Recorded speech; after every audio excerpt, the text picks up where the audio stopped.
Hennesey was in my squad. He was an ammo bearer. He was a buck private, and he wasn't a troublemaker, but he was a goof-off. And he was one of the first guys in my squad that was issued a carbine,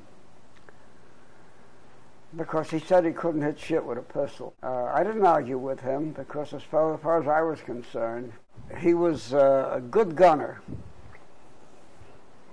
He never jammed the gun, and he always fired short bursts. The thing I remember most about him was when he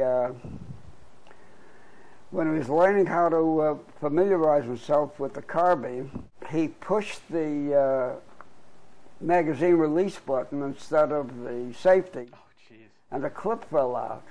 So he bent down in the foxhole to pick up the clip, and a Jap light machine gun had zeroed in on him, fired a short burst right over his head. He made it through the war. He had so many points. He was one of the first guys that was shipped home.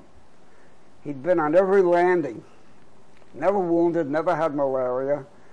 When he was in the Philippines, the Jap army was already pretty well in retreat. It was falling apart.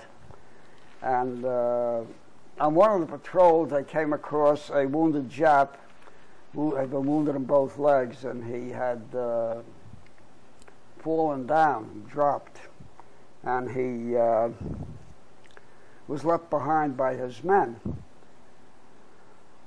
And when they got there,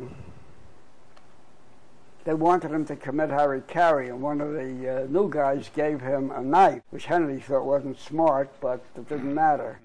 And the Jap wouldn't use it, so Hennesey killed him with his .45.